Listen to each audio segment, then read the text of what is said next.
Alright, so in the background here, I got a Damus by the Miriam. Oh, by Miriam Stockley. Okay, cool. And, sorry, I'll be talking about the film The Last Duel.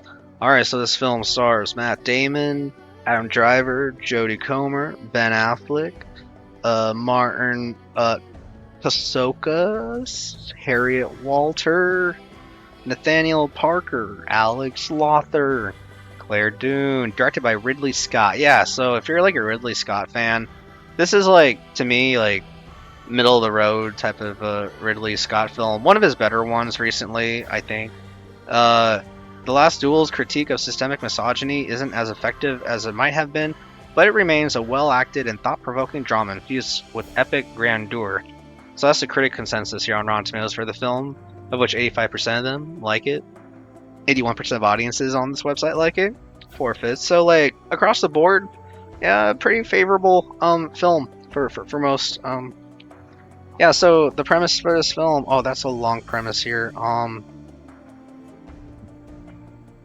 Let's see. The Last Duel is a cinematic and thought-provoking drama set in the midst of the Hundred Years' War that explores the ubiquitous power of men, the frailty of justice, and the strength and courage of one woman willing to stand alone in the service of truth based on actual events. The film unravels long-held assumptions about France's last sanctioned duel between Jean de Courges and Joaquin Legris. Two friends turned bitter rivals. I'm sorry I butchered those names. Anyway, Cargus is a respected knight known for his bravery and skill on the battlefield, and Legris is a Norman squire whose intelligence and eloquence makes him one of the most admired nobles in court. So when Corge's wife, Margaret, is viciously assaulted by Legris, charge that he denies, he refuses to stay silent, steps forward to accuse her attacker, which is an act of bravery and defiance that puts her life in jeopardy. The ensuing trial by combat, a grueling duel to the death, places the fate of all three in God's hands.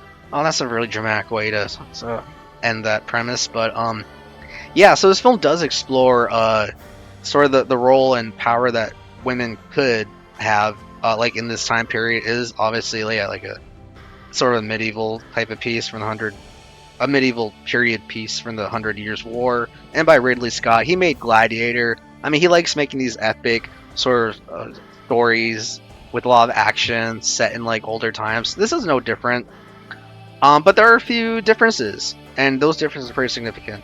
And one of them is the flashbacks. This film is basically like you see the story, like the main story of the story, like told three times by the eyes of three characters. Um, yeah, Corgus, Legris, and Margaret. So the audience can kind of like make up their own mind about this sort of sexual harassment incident. And then yeah, there is a trial by combat at the end where, without trying to, that was already a lot of spoilers. But without getting too much into spoilers, yeah, the fate of the the it's life or death for these three characters depending on how it ends. So it's a good period piece for sure, and you do see the suffering or the violence that is inflicted on women women during this time in different ways, whether it's physical or emotional, and which is something I haven't really seen in a lot of medieval films. Especially how they're kind of used as pawns when it comes to like furthering the ambitions of men in power. So I'm just saying it's cool to see that aspect in this type of like sort of ancient, medieval like warfare type of film. It's by Ridley Scott. He usually makes pretty good stuff. So yeah, I do enjoy this movie. If you're into Ridley Scott, um, and you like older like war films, but you want to see like a fresh spin on it, that's not like really jarring, then you could try this one. I mean, yeah, The Last Duel is decent film. Yeah, came out 2021. It is 2 hours and a half. Wow, that's pretty long. All right, ending this review with the song "Dawn Dancing" by Carl Jenkins and the London, probably Philharmonic, I assume. Okay, so that's the last duel. Take it easy. Until then, peace.